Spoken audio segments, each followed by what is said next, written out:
Hi friends, welcome to smart study. आज हम CTET दिसंबर 2019 का पेपर सॉल्व करेंगे। आई थिंक सीटेट का जो एग्ज़ाम है वो 31 जनवरी को है, इसलिए C D P previous year के जो एग्ज़ाम है, क्वेश्चन पेपर है, उनकी सीरीज हम स्टार्ट करेंगे, जो कि आप सबके लिए काफ़ी हेल्पफुल रहेगी। तो आइए आगे बढ़ते हैं।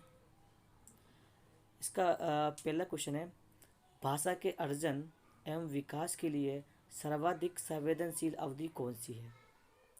फर्स्ट ऑप्शन है जन्म पूर्व अवधि, सेकंड है प्रारंभिक बाल्यावस्था, थर्ड मध्य बाल्यावस्था, फोर्थ किशोरावस्था। बताइए क्या होगा इसका आंसर। जब बात करते हैं सर्वाधिक संवेदनशील अवधि की, तो इसका आंसर होगा प्रारंभिक बाल्य अवस्था। ठीक है, नेक्स्ट क्वेश्चन सेकंड, निम्न में से कौन सी लॉरेंस कोलबर्ग के द्वारा प्रस्तावित नैतिक विकास की एक अवस्था है? पहला ऑप्शन है प्रसुप्त अवस्था, जिसको लेटेंसी स्टेज कहते हैं। सेकंड सामाजिक अनुबंध अभिविन्यास, थर्ड मूर्त संक्रियात्मक अवस्था, फोर्थ उद्योग बनाम अधीनता अवस्था। बताइए क्या होगा इसका आंसर।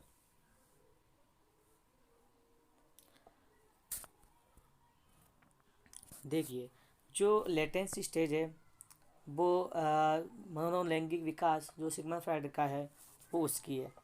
और सेकंड सामाजिक अनुबंध अभिविन्यास सिद्धांत, हाँ ये हो सकता है। नेक्स्ट अपन देखते हैं। थर्ड है मूर्त संज्ञात्मक अवस्था, जो कि एक जीन पियाजे की थर्ड स्टेज है। पहली जो स्टेज होती है उसकी 0 से 2 साल, और सेकंड 2 से 7, और थर्ड स्टेज होती है मूर्त संज्ञात्मक अवस्था 7 से 11 साल की। ठीक है, और जो फोर्थ ऑप्शन है ये होता है एरिक एरिक्सन का मनो सामाजिक सिद्धांत है उसका जो। तो इसका आंसर होगा सेकंड सामाजिक अनुबंध सिद्धांत, क्योंकि लॉरेंस कोलबर्ग ने 3 लेवल दिए थे और उसकी 6 स्टेज थी। ठीक है, आइए नेक्स्ट क्वेश्चन। थर्ड, कक्षा में परिचर्चा के दौरान एक शिक्षक प्राय लड़कियों की तुलना में लड़कों पर अधिक ध्यान देता है, यह किसका उदाहरण है? फर्स्ट है जेंडर पक्षपात, सेकंड जेंडर पहचान, थर्ड जेंडर संबद्धता, फोर्थ जेंडर समरूपता। बताइए क्या होगा इसका आंसर। इसका फर्स्ट ऑप्शन है जेंडर पक्षपात। जेंडर पक्षपात वो होता है जहाँ पर या तो किसी लड़के को पर ज़्यादा जोर दिया जाता है या किसी लड़के के ऊपर ज़्यादा जोर दिया जाता है, तो वो जेंडर पक्षपात के अंतर्गत आता है। तो इसका आंसर होगा फर्स्ट। ठीक है, और एक क्वेश्चन ऐसे ही आता है कि जेंडर रूढ़िवादिता, जिसको बोलते हैं जेंडर स्टीरियोटाइप, उसके अंदर क्या होता है, जो सामाजिक जो परंपरा है जो शरीर से चली जा रही है कंटिन्यू, कि लड़का ये काम करेगा, लड़का बाहर के काम करेगा, गर्ल्स जो लड़कियां होती है वो अंदर के घर के काम करेंगी, इस टाइप से। चलो आइए आगे बढ़ते हैं। नेक्स्ट क्वेश्चन है फोर्थ, बच्चों में जेंडर रूढ़िवादिता एक जेंडर भूमिका अनुरूपता को कम करने के लिए निम्नलिखित में से कौन सी पद्धति प्रभावशाली है? फर्स्ट ऑप्शन है जेंडर पक्षपात के बारे में परिचर्चा, सेकंड जेंडर विशिष्ट भूमिकाओं को महत्व देना, थर्ड जेंडर पृथक खेल समूह बनाना, फोर्थ जेंडर पृथक बैठने की व्यवस्था करना। बताइए क्या होगा इसका आंसर। जो इसका फर्स्ट ऑप्शन है जेंडर पक्षपात के बारे में परिचर्चा करना, हाँ ये ऑप्शन हो सकता है। अब आगे आगे देखते हैं। सेकंड जो क्वेश्चन है जेंडर विशिष्ट भूमिकाओं को महत्व देना, आप किसी भी लड़की को या लड़के को स्पष्ट भूमिका की लड़का ये करेगा या लड़की वो करेगी, तो ये तो सही नहीं है। ठीक है, नेक्स्ट इसका है थर्ड जेंडर पृथक खेल समूह बनाना, जेंडर के हिसाब से लड़के या लड़के या लड़की की अलग अलग खेल डिवाइड करना, ये भी एक सही नहीं है। फोर्थ है जेंडर पृथक बैठने की व्यवस्था करना, कि लड़की अलग जगह बैठेंगी लड़का अलग, तो ये भी सही नहीं है। तो इसका नेक्स्ट इसका आंसर होगा वो होगा फर्स्ट। जेंडर पक्षपात के बारे में परिचर्चा करना। आइए आगे बढ़ते हैं। नेक्स्ट क्वेश्चन है 5। निम्नलिखित में से किस मनोवैज्ञानिक ने बच्चों को ज्ञान के सक्रिय जिज्ञासु के रूप में देखते हुए उनके चिंतन पर सामाजिक एवं सांस्कृतिक विषय वस्तुओं के प्रभाव को महत्व दिया है? फर्स्ट ऑप्शन है जॉन बी वॉटसन, सेकंड लेव वाइस्गोस्की, थर्ड जीन पियाजे, फोर्थ है लॉरेंस कोलबर्ग। बताइए क्या होगा इसका आंसर। जब अपन बात करते हैं सक्रिय जिज्ञासु तो कहीं ना कहीं एक्टिवनेस की बात कह रहा है, और जब एक्टिवनेस की बात आती है तो वो बात करते हैं जीन पियाजे। ठीक है, तो इसका आंसर होगा जीन पियाजे। नेक्स्ट क्वेश्चन, चलो आइए आगे बढ़ते हैं।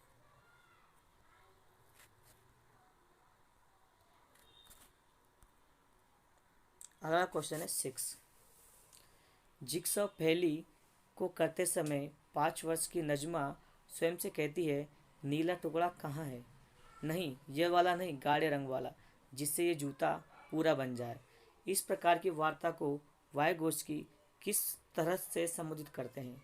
फर्स्ट ऑप्शन है व्यक्तिगत वार्ता, जिसको प्राइवेट स्पीच भी कहते हैं। सेकंड है जोर से बोलना, टॉक अलाउड। थर्ड है पाड़ या ढांचा, इसको स्केप होल्डिंग भी कहा जाता है। फोर्थ है आत्म केंद्रित वार्ता, जिसको ईगोसेंट्रिक स्पीच कहा जाता है। बताइए क्या होगा इसका आंसर।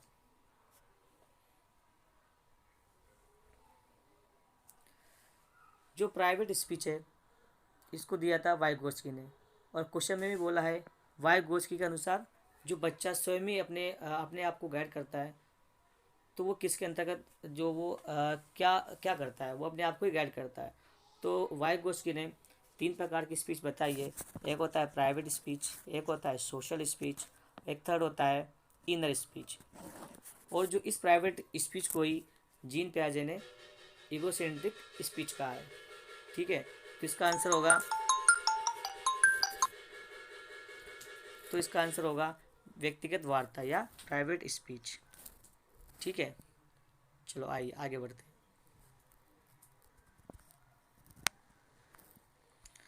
नेक्स्ट क्वेश्चन है 7। बच्चों को संकेत देना तथा आवश्यकता पड़ने पर सहयोग प्रदान करना निम्नलिखित में से किसका उदाहरण है? फर्स्ट है प्रबलन, सेकंड अनुबंधन, थर्ड मॉडलिंग, फोर्थ पाल या ढांचा। बताइए क्या होगा इसका आंसर। जब बात करते हैं बच्चों के संकेत देने की तो कहीं ना कहीं उसको बच्चों की एक सहायता दी जाती है, जिसको स्केप होल्डिंग कहा जाता है। तो इसका आंसर होगा स्केप होल्डिंग या पार या ढांचा। रीइंफोर्समेंट है वो इसकी बात इसके अंदर कह चुके हैं, और कंडीशनिंग यान पॉलक के अंतर्गत जो सिद्धांत थ्योरी उसके अंदर आती है। और जो मॉडलिंग है ये बेंडोरा ने मॉडलिंग की बात कही है। ठीक है, चलो आइए आगे बढ़ते हैं। Next question 8। निम्नलिखित व्यवहारों में से कौन सा जीन पियाजे के द्वारा प्रस्तावित मूर्त संक्रियात्मक अवस्था को विशेषित करता है? फर्स्ट है परिकल्पित निगमात्मक तर्क, साध्यात्मक विचार। सेकंड संरक्षण कक्षा समावेशन। थर्ड अस्थगित अनुकरण, पदार्थ स्थायित्व। फोर्थ है प्रतीकात्मक खेल, विचारों की अनुत्क्रमणता। बताइए क्या होगा इसका आंसर। फर्स्ट जो है परिकल्पित निगमात्मक तर्क, जो कि एक पियाजे की जो चौथी अवस्था है अमूर्त संज्ञात्मक अवस्था, वो इसके अंतर्गत आते हैं। जो बच्चा माइंड में ही अपनी रीजनिंग करता रहता है। ठीक है, और जो सेकंड है संरक्षण या कंजर्वेशन, जैसे कि एक मग्गे पानी को अगर आप कहीं बाल्टी या टब में डालते हैं तो वो एक ही मग्गा होता है। अगर बच्चा इसको बता पाता कि हाँ ये एक ही मग्गा है तो कहीं ना कहीं उसमें कंजर्वेशन की जो स्टेज है वो आ चुकी है। ठीक है, और जो मूर्त संज्ञात्मक अवस्था है उसके अंतर्गत संरक्षण आता है। ठीक है, तो इसका आंसर होगा सेकंड। और जो थर्ड है अस्थगित अनुकरण, जैसे कि मानो किसी बच्चे के पेरेंट्स है, अगर वो कहीं दाढ़ी बना रहे हैं तो बाद में क्या होता है, जैसे ही उसके पिताजी अगर दाढ़ी बना के जैसे फ्री होते हैं तो बच्चा भी चुपके से कहीं ना कहीं दाढ़ी बनाना स्टार्ट कर देता है, तो होता है अस्थगित अनुकरण, ठीक है। और है पदार्थ स्थायित्व या ऑब्जेक्ट परफॉर्मेंस। ऑब्जेक्ट परफॉर्मेंस वो होता है किसी बच्चे के सामने एक रूमाल के अंदर अपने एक टॉय को छुपा दिया, कहीं ना छुपाने के बाद उस बच्चे से पूछा कि इसके अंदर क्या है। अगर वो कह दे कि नहीं इसके अंदर कुछ नहीं है, कहीं ना कहीं उसके अंदर ऑब्जेक्ट परफॉर्मेंस नहीं आया है। अगर बोल दे नहीं तो इसके अंदर ही है, तो वो ऑब्जेक्ट परफॉर्मेंस के अंतर्गत आ जाता है, ठीक है। फोर्थ है प्रतीकात्मक खेल। जैसे कि प्रतीकात्मक खेल वो होते हैं जैसे कि कोई बच्चा है वो पेन को भी फ़ोन बना के बात करने लगा, हेलो पापा कहाँ हो कैसे हो, तो वो प्रतीकात्मक खेल है, ठीक है। जो भी एक ये भी उसके अंतर्गत आता है, सेंसरी वर्ड स्टेज के अंतर्गत, ठीक है। आइए आगे बढ़ते हैं। नेक्स्ट क्वेश्चन है 9। नाइन्थ क्वेश्चन है बच्चों के संज्ञानात्मक विकास के संदर्भ में निम्नलिखित में से कौन सी प्याजे की संरचना है। फर्स्ट है स्कीमा, सेकंड अवलोकन अधिगम, थर्ड अनुबंधन, फोर्थ प्रबलन। बताइए क्या होगा इसका आंसर।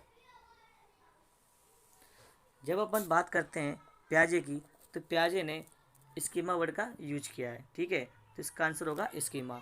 और बात करें ऑब्जर्वेशन लर्निंग या अवलोकन अधिगम, इसको बेंडूरा ने दिया है।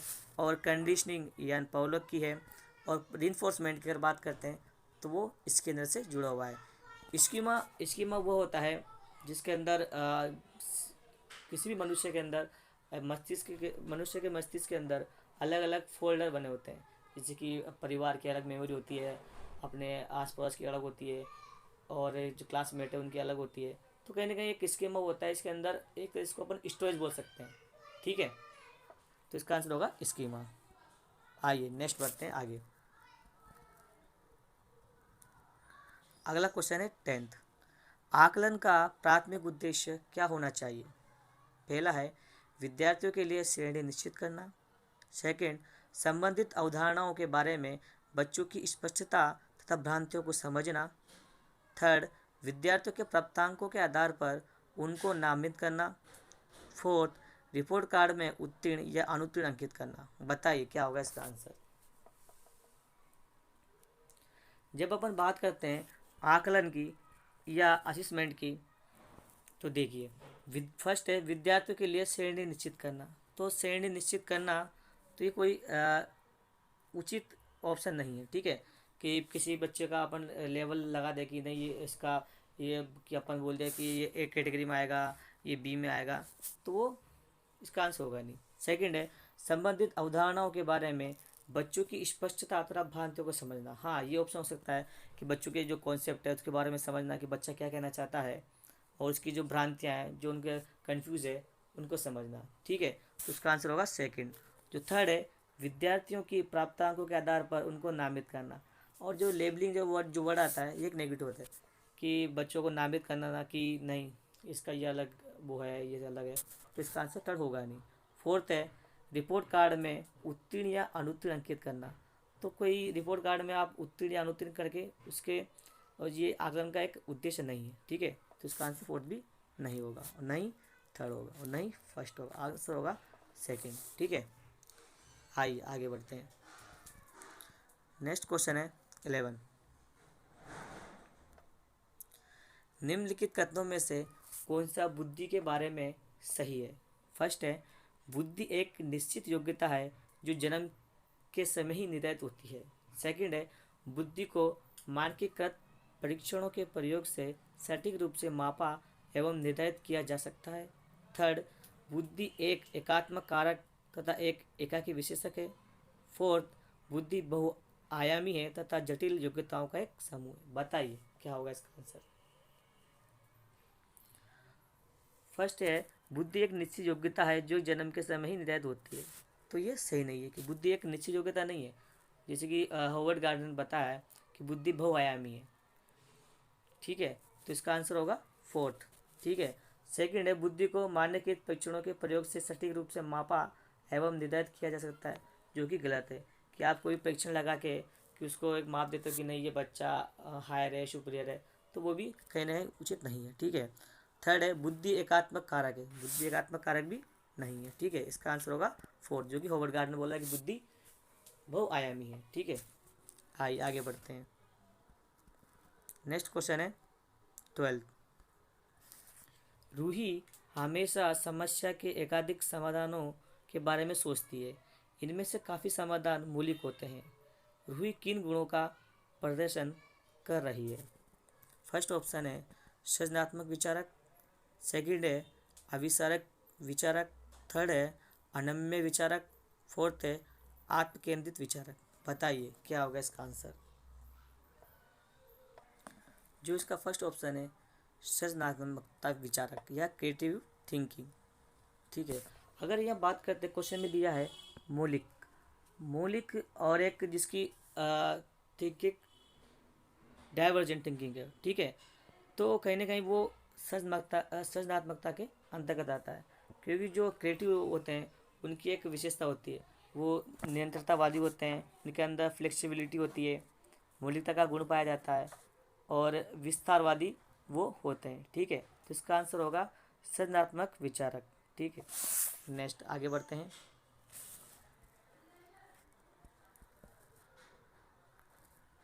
क्वेश्चन नंबर अगला है 13। ठीक है, शिक्षण अधिगम प्रक्रिया में वंचित समूह से संबंधित विद्यार्थियों के द्वारा सहभागिता कम होने की स्थिति में एक शिक्षक को क्या करना चाहिए? क्वेश्चन में कहने का मतलब यह है कि जो एक क्लासरूम है, शिक्षण अधिगम प्रक्रिया है, उसके अंदर जो वंचित समूह से जो बच्चे आते हैं वह कहीं ना कहीं उसके अंदर पार्टिसिपेट नहीं कर पा रहे, कर पा रहे तो वो पार्शली कर पा रहे हैं। ठीक है, तो पहला ऑप्शन है बच्चों को विद्यालय छोड़ने के लिए कहना चाहिए टीचर को, क्या आप ऐसा कहेंगे? सेकंड, इस स्थिति को जैसी है स्वीकार कर लेना चाहिए। थर्ड, इन विद्यार्थियों से अपनी अपेक्षाओं को कम करना चाहिए। फोर्थ, अपनी शिक्षण पद्धति पर विचार करना चाहिए तथा बच्चों की सहभागिता में सुधार करने के लिए नए तरीके ढूंढने चाहिए। बताइए क्या होगा इसका आंसर? जिसका फर्स्ट ऑप्शन है बच्चों को विद्यालय छोड़ने के लिए कहना चाहिए, ऐसा तो अपन कर नहीं सकते। ठीक है, नेक्स्ट है इस स्थिति को जैसी है स्वीकार कर लेना चाहिए, ये भी सही नहीं है। थर्ड है इन विद्यार्थियों से अपनी अपेक्षाओं को कम करना चाहिए, जो विद्यार्थियों की जो क्यूरियोसिटी है या उनकी जो अपेक्षा है एक टीचर से, क्या उसको कम करना चाहिए? तो ये भी नहीं होना चाहिए, इसी भी आंसर गलत होगा। इसका आंसर होगा फोर्थ, अपनी शिक्षण पद्धति पर विचार करना चाहिए तथा बच्चों की सहभागिता पर सुधार करने के लिए नए तरीके ढूंढना चाहिए। एक शिक्षक को अपनी शिक्षा पद्धति पर ध्यान देना चाहिए, विचार करना चाहिए कि ये जो वंचित समूह से बच्चे आए वो क्लास में कैसे सहभागित नहीं हो पा रहे या कैसे पार्टिसिपेट नहीं कर पा रहे। ऐसी शिक्षण पद्धति का यूज करना चाहिए जिससे वंचित समूह से आने वाले बच्चे भी उसमें पार्टिसिपेट कर पाए। ठीक है, नेक्स्ट क्वेश्चन आगे चलते हैं। नेक्स्ट क्वेश्चन है क्वेश्चन नंबर 14। एक समावेशी कक्षा में एक शिक्षक को विशिष्ट शिक्षक योजनाओं को फर्स्ट है तैयार नहीं करना चाहिए, सेकंड कभी कभी तैयार करना चाहिए, थर्ड सक्रिय रूप से तैयार करना चाहिए, फोर्थ तैयार करने के लिए हतोत्साहित होना चाहिए। बताइए क्या होगा इसका आंसर? जिसका फर्स्ट ऑप्शन है तैयार नहीं करना चाहिए। क्वेश्चन था अपना एक समावेशी कक्षा में एक शिक्षक को विशिष्ट शिक्षक योजनाओं को क्या तैयार नहीं करना चाहिए? नहीं करना चाहिए, तो गलत हो गया। सेकंड है कभी कभी तैयार करना चाहिए, तो ये भी गलत है। ठीक है, थर्ड है सक्रिय रूप से तैयार करना चाहिए। हाँ, जब एक टीचर अगर अपने एक्टिवनेस से या सक्रिय रूप से अगर शिक्षा योजनाओं को प्लान करता है तो कहीं ना कहीं अच्छी होती है। ठीक है, तो इसका आंसर होगा थर्ड। फोर्थ है तैयार करने के लिए हतोत्साहित होना चाहिए, ये तो गलत है। ठीक है, नेक्स्ट क्वेश्चन है क्वेश्चन नंबर 15। पठन वैफल्य, जिसको बोलते हैं डिसलेक्सिया भी बोलते हैं। ठीक है, पठन वैफल्य या डिसलेक्सिया, बच्चों के प्राथमिक लक्षण क्या हैं? ठीक है, तो फर्स्ट ऑप्शन है न्यून अवधान विकार, सेकंड अपसारी चिंतन पढ़ने में धारा प्रवाहिता, थर्ड धारा प्रवाह पढ़ने की अक्षमता, फोर्थ एक ही गति विषय कार्य को बार बार दोहराना। बताइए क्या होगा इसका आंसर?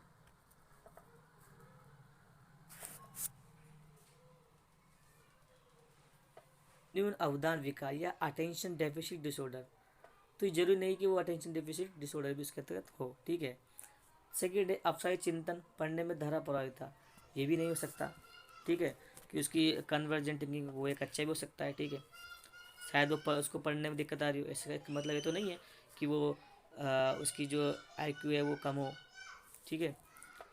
और थर्ड है धारा प्रवाह पढ़ने की अक्षमता। हाँ, जो डिसलेक्सिया होता है, जिसके अंदर जो ये डिसेबिलिटी पाई जाती है, लर्निंग डिसेबिलिटी जो कि एक डिसलेक्सिया है, धारा प्रवाह पढ़ने की अक्षमता, हाँ ये उसके अंतर्गत होती है, ठीक है, तो इसका आंसर होगा थर्ड। फोर्थ है एक ही गति विषय कार्य को बार बार दोहराना, तो ये डिसलेक्सिया का उदाहरण नहीं है, ठीक है, इसका आंसर होगा थर्ड, धारा प्रवाह पढ़ने की अक्षमता। नेक्स्ट आगे बढ़ते हैं, अगला है क्वेश्चन नंबर 16।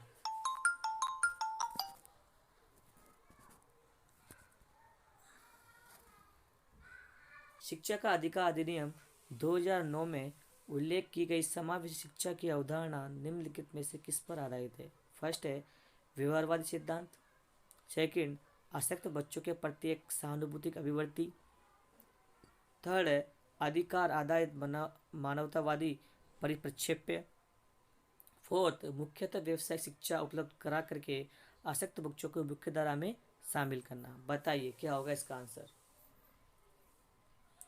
जिसका फर्स्ट ऑप्शन है व्यवहारिक सिद्धांत, तो ये शिक्षा का अधिकार अधिनियम जो व्यवहारिक सिद्धांत पर ध्यान देता नहीं, और समावेशी शिक्षा का कॉन्सेप्ट ये है भी नहीं है, ठीक है, तो इसका आंसर ये होगा नहीं।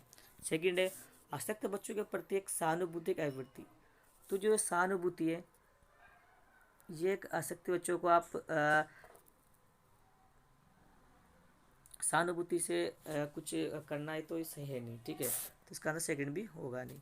थर्ड है अधिकार आधारित मानवतावादी प्रक्षेप, इसका आंसर ये भी नहीं होगा।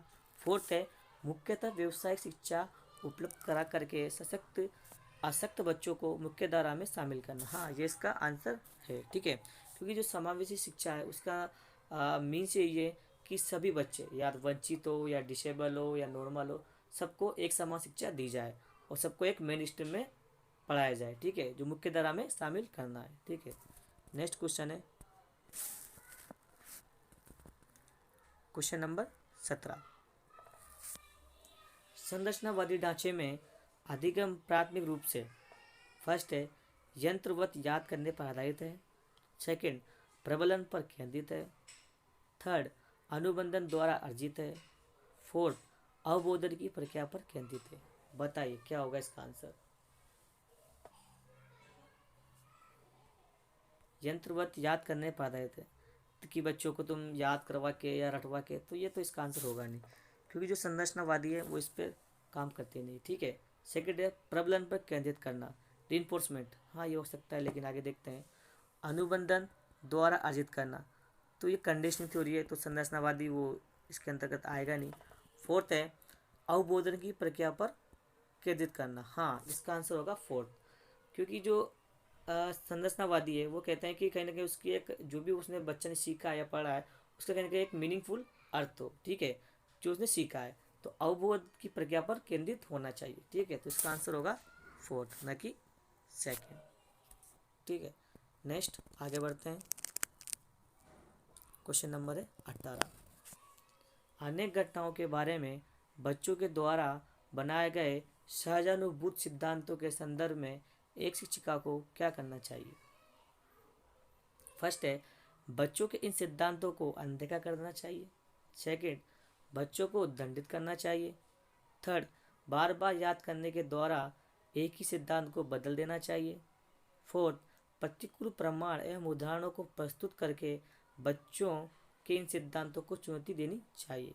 बताइए क्या होगा इसका आंसर?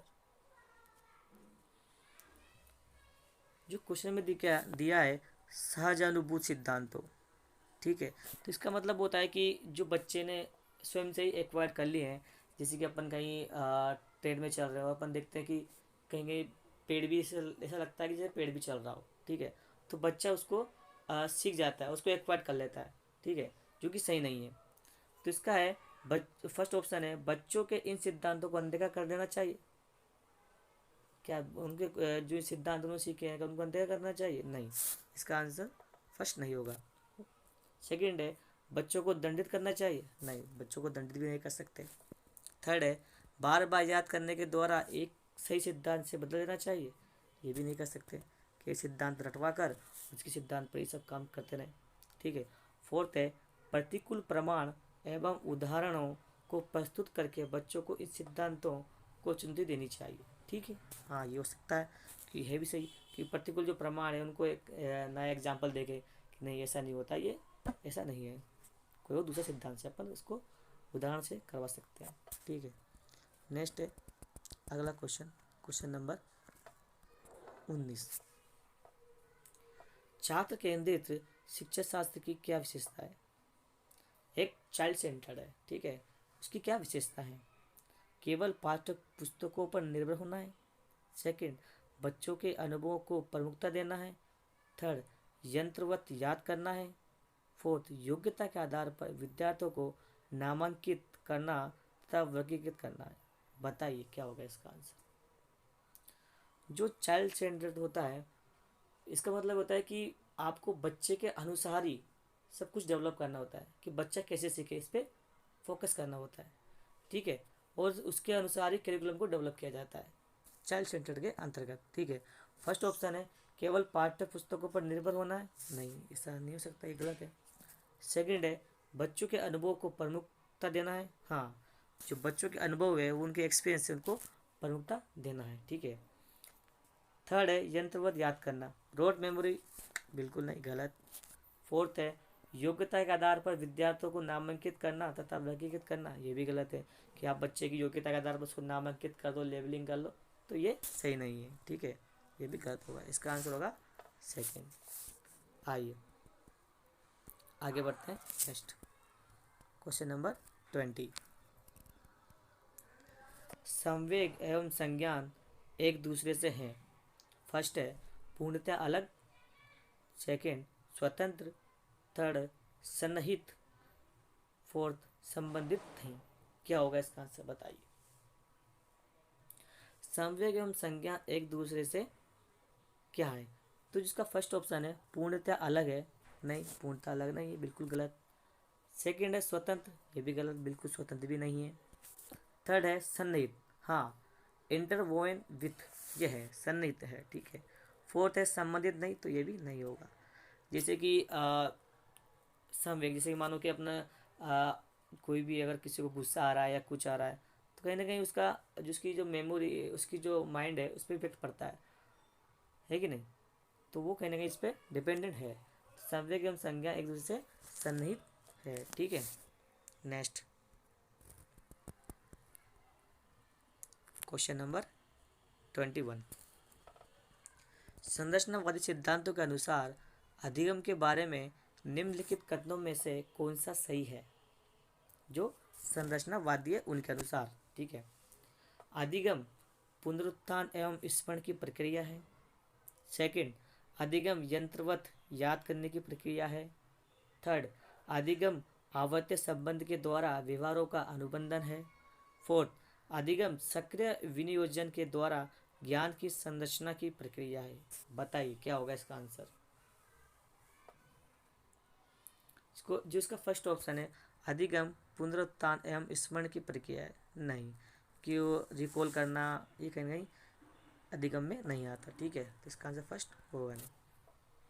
सेकंड है अधिगम यंत्रवत याद करना, तो याद करने को अधिगम अपन कह नहीं सकते। ठीक है, किसी ने याद करके और बोल लिया तो नहीं, इसका भी आंसर सेकंड नहीं होगा। थर्ड है अधिगम आवर्त्य संबंध के द्वारा व्यवहारों का अनुबंधन है, तो रिपीटेटिव आवर्त संबंध ये भी नहीं है। ठीक है। फोर्थ है अधिगम सक्रिय विनियोजन के द्वारा ज्ञान की संरचना की प्रक्रिया है। ठीक है, हाँ ये सही है इसका आंसर, क्योंकि अधिगम जो है सक्रिय विनियोजन होता है कि द्वारा ही ज्ञान की संरचना की प्रक्रिया है। ठीक है। नेक्स्ट आगे बढ़ते हैं। नेक्स्ट क्वेश्चन है 22, विद्यार्थियों को स्पष्ट उदाहरण एवं गैर उदाहरण देने की क्या परिणाम है? फर्स्ट है अवधारणात्मक परिवर्तनों को प्रोत्साहित करने के लिए यह एक प्रभावशाली तरीका है। सेकंड, यह विद्यार्थियों के दिमाग में भ्रांति उत्पन्न करता है। थर्ड, यह अवधारणाओं की समझ में अभाव पैदा करता है। फोर्थ, यह अवधारणात्मक समझ के बजाय कार्य विधि या प्रक्रियात्मक ज्ञान पर ध्यान केंद्रित करता है। बताइए क्या होगा इसका आंसर।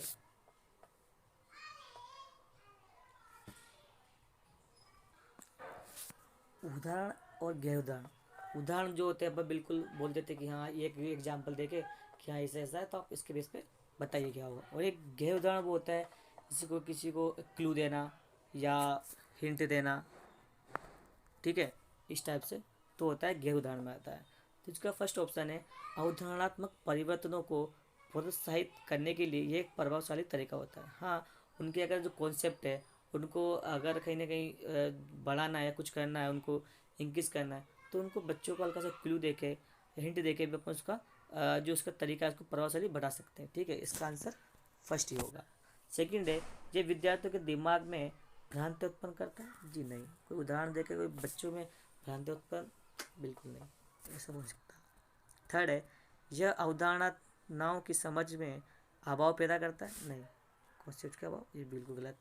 यह अवधारणात्मक समझ के बजाय कार्यविधि ज्ञान पर ध्यान केंद्रित करता है। ये बिल्कुल गलत कि उसके कॉन्सेप्चुअल जो है अंडरस्टैंडिंग है उसके बजाय उसकी जो कार्यविधि उस पर ध्यान देता है, बिल्कुल गलत, ऐसा भी नहीं होगा। ठीक है, नेक्स्ट है क्वेश्चन नंबर 23। बच्चों को अधिगम गतिविधियों में भागीदारी करने के लिए लगातार पुरस्कार देना व दंड का प्रयोग करने में क्या प्रभाव पड़ता है। फर्स्ट है बाहरी अभिप्रेरणा कम होती है। सेकंड, आंतरिक अभिप्रेरणा बढ़ती है। थर्ड, यह बच्चों को प्रदर्शन आधारित लक्ष्यों के बजाय निपुणता पर ध्यान देने के लिए प्रोत्साहित हो करेगा। फोर्थ, अधिगम में बच्चों की स्वाभाविक अभिरुचि तथा जिज्ञासा कम होती है। बताइए क्या होगा इसका आंसर।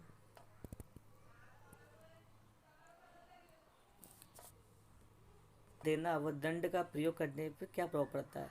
क्योंकि जब आप लगातार पुरस्कार दे रहे हो या उसको दंड कर रहे हो, जो कि एक बाहरी अभिप्रेरणा है, जिससे तो बाहरी अभिप्रेरणा बढ़ती है। ठीक है, जिसका फर्स्ट ऑप्शन है बाहरी अभिप्रेरणा कम होती, नहीं, ये तो गलत हो गया। सेकंड है आंतरिक अभिप्रेरणा बढ़ती, नहीं, आंतरिक प्रेरणा कम होती इससे, ये भी गलत हो गया। थर्ड है यह बच्चों के प्रदर्शन आधारित लक्ष्यों के बजाय निपुणता पर ध्यान देने के लिए प्रोत्साहित है, नहीं, बिल्कुल गलत। ठीक है, फोर्थ है अधिगम में बच्चों की स्वाभाविक अभिरुचि व जिज्ञासा को कम करता है। जी बिल्कुल, जो आप भारी पुरस्कार या किसी को पनिश करते हो तो उसकी जो बच्चे के अंदर जो क्यूरियोसिटी है या उसकी जो अभिरुचि है उसमें कहीं ना कहीं कमी होती है। ठीक है, क्योंकि जो मोटिवेशन है वो दो होता है, एक होता है आंतरिक और एक होता है बाहरी। इसमें दंड देना या पुरस्कार देना ये बाहरी के अंतर्गत आता है। आंतरिक बच्चा अपने आप ही मोटिवेट होता है। ठीक है, ये उसके अंदर क्यूरियोसिटी बढ़ती है। ठीक है, तो इसका आंसर होगा फोर्थ, क्योंकि जब बाहरी आप मोटिवेशन दोगे तो उसकी जिज्ञासा और अभिरुचि कम हो जाएगी। जैसे आपने बाहरी मोटिवेशन देना उसको बंद किया या कम किया, वो वापस से वैसे ही हो जाएगा। ठीक है, नेक्स्ट आगे बढ़ते हैं। Question number 24। निम्नलिखित में से कौन सी प्रथाएं सार्थक अधिगम को बढ़ावा देती है। ठीक है, जो मीनिंगफुल लर्निंग है उसको बढ़ावा देती है। फर्स्ट है शारीरिक दंड। सेकंड, सहयोगात्मक अधिगम पर्यावरण। थर्ड, सतत एवं समग्र मूल्यांकन। फोर्थ, निरंतर तुलनात्मक मूल्यांकन। बताइए इनमें से क्या होगा आंसर। जिसका फर्स्ट है शारीरिक दंड, क्या आप उसको फिजिकली जो दंड देकर क्या उसके साथ तक लर्निंग है उसको बढ़ा सकते हैं, नहीं, बिल्कुल गलत। सेकंड, सहयोगात्मक अधिगम पर्यावरण, हाँ, कोऑपरेटिव लर्निंग अपन करा सकते हैं पर्यावरण के माध्यम से। हाँ, ये सार्थक अधिगम का एक विशेषता है। ठीक है, सेकंड होगा। थर्ड है सतत एवं समग्र मूल्यांकन, हाँ, इसको भी कहा है सतत एवं समग्र मूल्यांकन, ये भी इसका है। ठीक, निरंतर तुलनात्मक मूल्यांकन, नहीं, ये बिल्कुल गलत होगा कि किसी बच्चे का आप जो इवोल्यूशन है वो तुलनात्मक तरीके से कर रहे हो, तो बिल्कुल गलत होगा।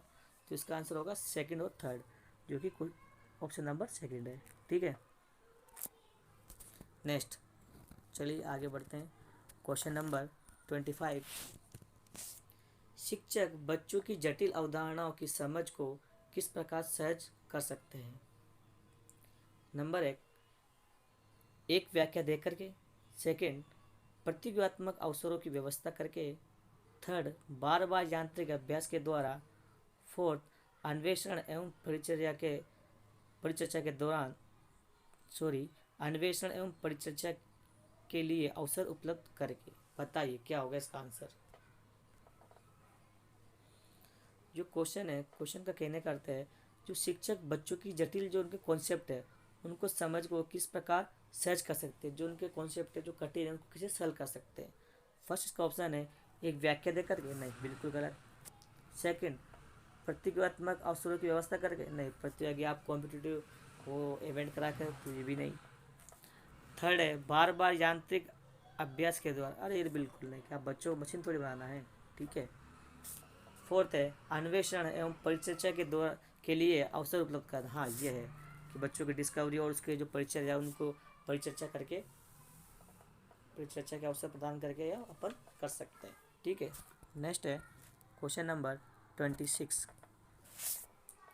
एक प्राथमिक विद्यालय की अध्यापिका बच्चों को एक प्रभावशाली समस्या समाधानकर्ता बनने के लिए किस प्रकार से प्रोत्साहित कर सकती है। क्वेश्चन का कहने का अर्थ ये है जो प्राथमिक विद्यालय है उसके अंदर एक टीचर है, वो बच्चों को प्रभावशाली एक समस्या समाधान करता कि वो समस्याओं का समाधान कैसे करें उसको प्रोत्साहित करती है, ठीक है। तो फर्स्ट ऑप्शन है प्रत्येक छोटे कार्य के लिए भौतिक पुरस्कार देकर। सेकंड है केवल प्रक्रियात्मक ज्ञान पर बल या महत्व देकर। थर्ड, गलत उत्तरों को अस्वीकार करके एवं दंडित करके। फोर्थ, बच्चों को सहजानुभूत अनुमान लगाने के लिए प्रोत्साहित करके तथा उसी पर आधारित विचार मंथन करके। बताइए क्या होगा इसका आंसर।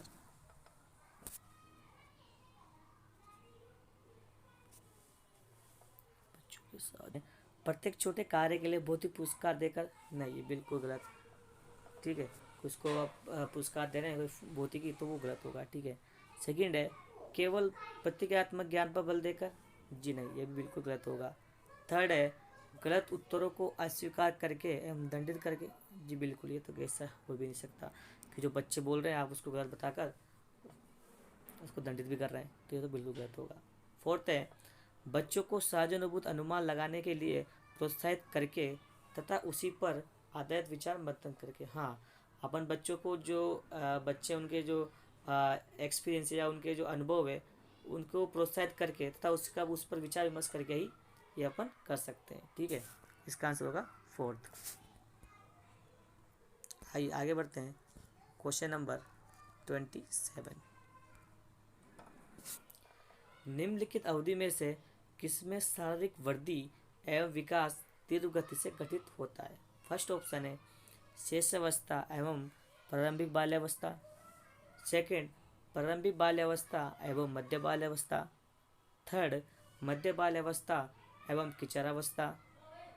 फोर्थ, किशोरावस्था एवं वयस्कावस्था। बताइए क्या होगा इसका आंसर। जिसका फर्स्ट ऑप्शन है शेष अवस्था एवं प्रारंभिक बाल्यावस्था, जी हाँ बिल्कुल इसका आंसर क्वेश्चन नंबर फर्स्ट ही होगा।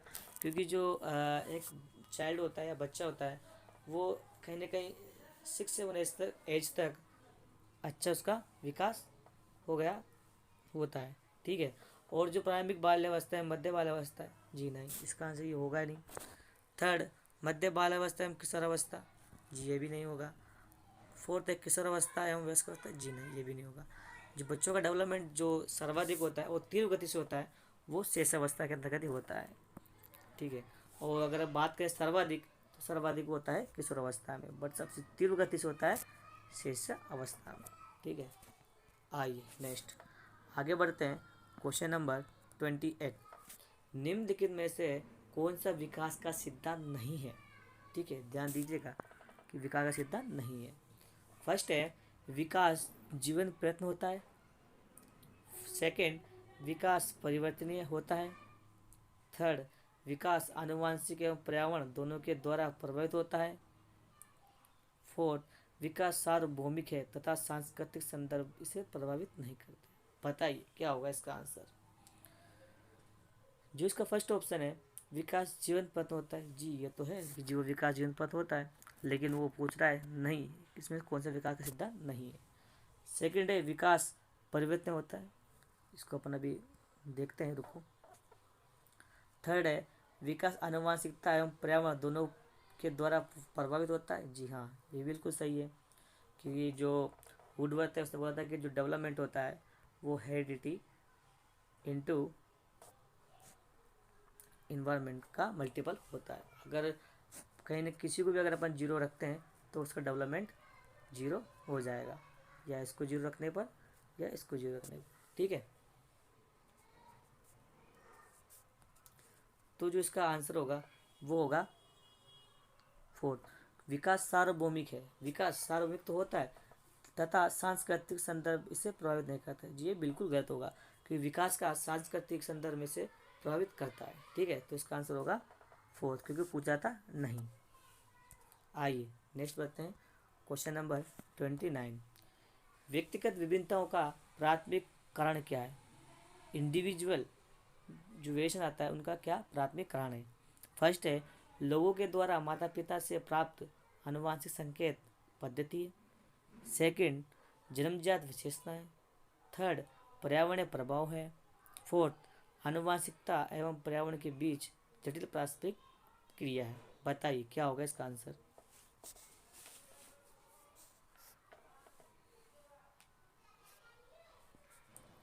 फर्स्ट है लोगों के द्वारा माता पिता के प्राप्त आनुवंशिक संकेत, हाँ हो सकता है लेकिन प्राथमिक कारण नहीं हो सकता, ठीक है। आगे देखते हैं क्वेश्चन नंबर सेकंड जन्मजात विशेषताएं, ये भी नहीं हो सकता। आगे देखते हैं थर्ड है पर्यावरणीय प्रभाव, ये भी हो सकता है, ठीक है। आगे देखते हैं फोर्थ है आनुवंशिकता एवं पर्यावरण के बीच जटिल पारस्परिक प्रक्रिया, हाँ ये हो सकता है कि जो उसके अंदर जो व्यक्तिगत विभिन्नता है वो उसके पर्यावरण और उसकी जो आनुवंशिक जेनेटिक है दोनों पर ही इफेक्ट डालता है, ठीक है।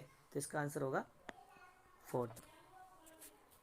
नेक्स्ट अगला क्वेश्चन है जो कि इस चीज़ का लास्ट क्वेश्चन है, क्वेश्चन नंबर 30। निम्नलिखित में से कौन सा द्वितीयक सामाजिकरण एजेंसी का उदाहरण है? फर्स्ट है परिवार एवं पास पड़ोस के। सेकंड परिवार एवं मीडिया। थर्ड है विद्यालय एवं मीडिया। फोर्थ है मीडिया एवं पास पड़ोस। बताइए क्या होगा इसका आंसर? अगर अपन बात करें बच्चे के द्वितीयक और सामाजिकरण एजेंसी की, जो एक होता है प्राथमिक एजेंसी होती है, एक होती है द्वितीयक एजेंसी, ठीक है।